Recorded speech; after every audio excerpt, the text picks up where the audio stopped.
These days, we are all spending more time in our homes, and especially in the kitchen, whether it's cooking, snacking, or checking the fridge for a third time.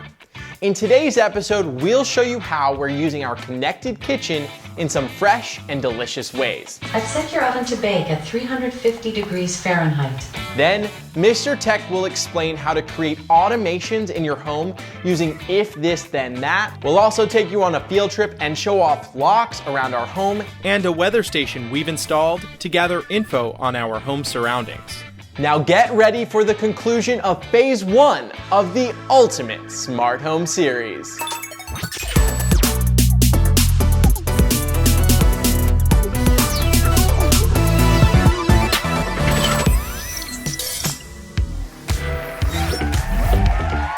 Hey everyone, welcome back. I'm Justin Tech, and this is the final episode, sponsored by Amazon and Philips Hue. Staying in has never been more important than it is now, and I personally have been spending a lot more time cooking, because Toby makes me cook every meal for him because I'm using his house. Thanks, Toby. Toby's kitchen is stocked with smart appliances. Let's start with the Delta faucet. It's touch sensitive and coming in real handy these days. And I'm able to use my voice to control it. Here's one of my favorite commands. Tell Delta to wash my hands. First, the faucet turns on to wet your hands, then turns off for 20 seconds so I can get some soap and lather. Then it turns back on to rinse. And there you go, a contact-free hand washing experience. Delta also allows you to pour out certain amounts of water, like this. Tell Delta to pour 1 cup of water.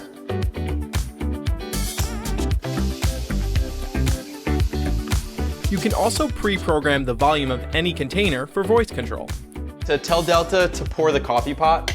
The faucet allows you to program up to 6 containers.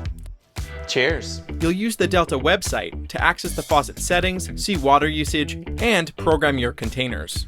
We love the Delta faucet, but we do have a few minor issues. The touchability is great for turning on and off, but the handle also has the touch sensor and we often accidentally activate it. We've personally gotten used to it, but we've had some guests that get really annoyed by this. Now let's talk about the GE Cafe appliances. All of them can be controlled on the Smart HQ app and will send important alerts to your phone and smartwatch. I love this for recipes that call for slow and low heat. I can run off and play VR, and when it's done, I'll get a notification on my wrist. So I've effectively set it and won't forget it. And Toby likes it because he can see when his food is being prepared by his favorite smart home assistant, me. So show me great recipes for chicken breasts. Okay, for chicken breast, here's a few recipes. First, there's the Advantium oven, which is just as cool as it sounds. The Advantium oven can be used as a conventional oven, microwave, toaster, warming proofing, and precision cooking. The oven combines these types of cooking methods to create the most ideal heat for what you're preparing. Halogen light is the main source of power, and a microwave boost is added with certain foods simultaneously to seal in moisture and flavor. This will prevent your food from getting soggy like other microwaves will do. Whether we're heating up a frozen pizza, roasting veggies, or toasting bread, this oven creates the most even cook I have ever experienced. Look at this toast! It also comes with a few different cooking trays, which you'll be directed to swap in and out on the control screen. The touchscreen helps guide you through all the cooking styles. Once you get the hang of it, you'll come to enjoy the controls and versatility of the Advantium. We find ourselves using the crisp reheat feature for leftovers like Brussels sprouts, French fries, and burritos. It does exactly what it says. All of these foods come out crispy and almost as great as they were when they were freshly cooked. For the microwave, we like using the built-in sensor. This allows you to heat up plates of food without needing to guess how much time it will take. When it senses it's almost complete, a countdown will begin. This sensor also unlocks the popcorn button of all popcorn buttons. It will sense the contents of the bag and pop it perfectly. And lastly, we like using it as our conventional oven because it preheats food much faster than our normal oven. Our GE oven is pretty standard, but has some smart features, and it's called Geneva. Tell Geneva to preheat the oven to 350 degrees. I've set your oven to bake at 350 degrees Fahrenheit.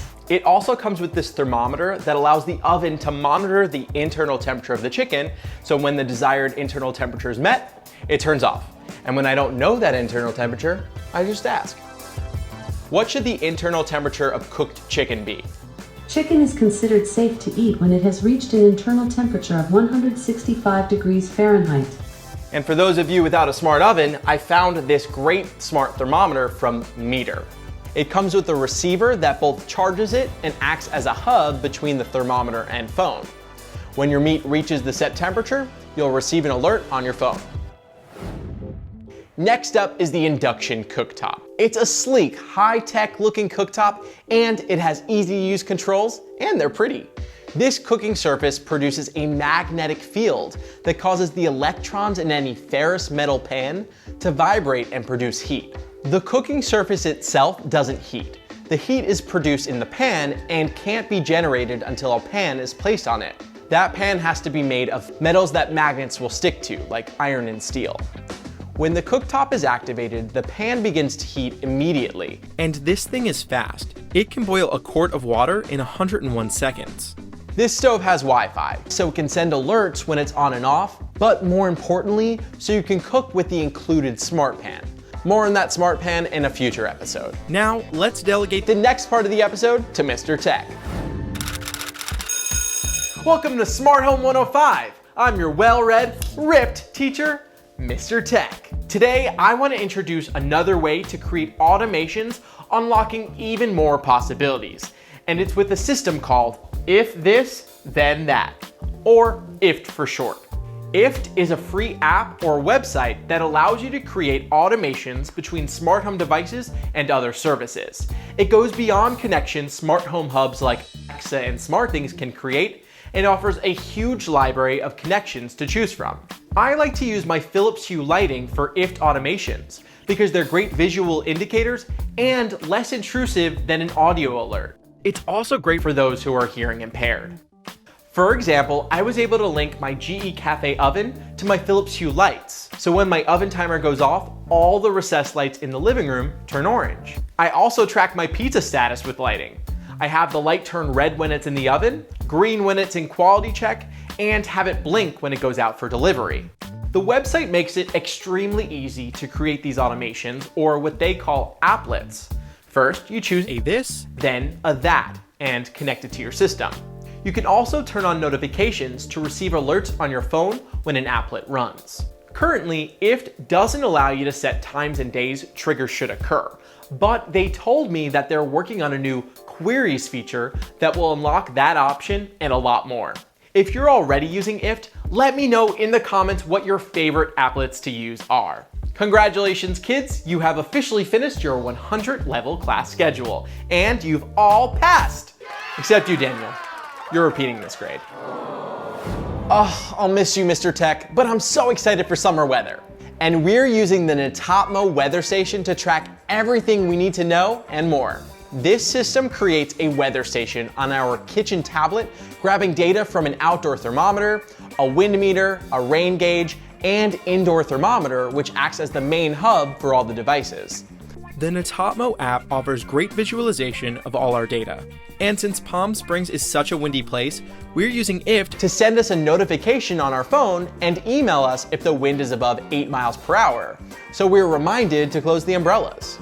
You may have gathered by now that Toby and I are indoor people. Wait, was the pool boy coming today?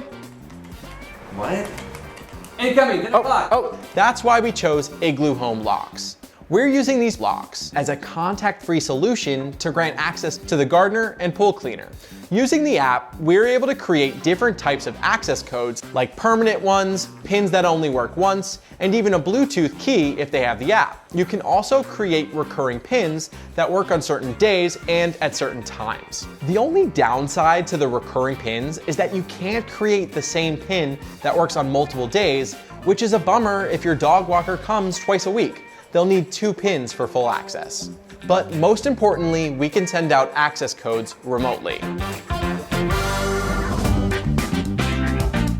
And there you have it, folks. This was just phase 1 of our smart home. I plan to produce content that takes deeper dives into some of the tech I've shown off in the series, and some other tech I wasn't able to fit in.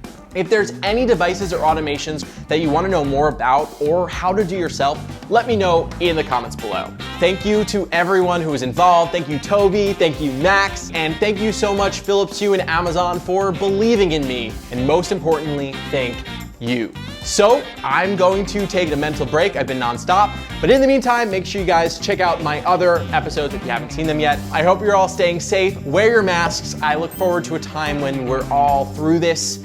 But for now, let's make sure we're doing our part. I can't wait to come back, make more content for you, hopefully make you laugh, because laughing is so important. It's a little breath of fresh air these days. But until then, I'm Justin, and I'll take you later.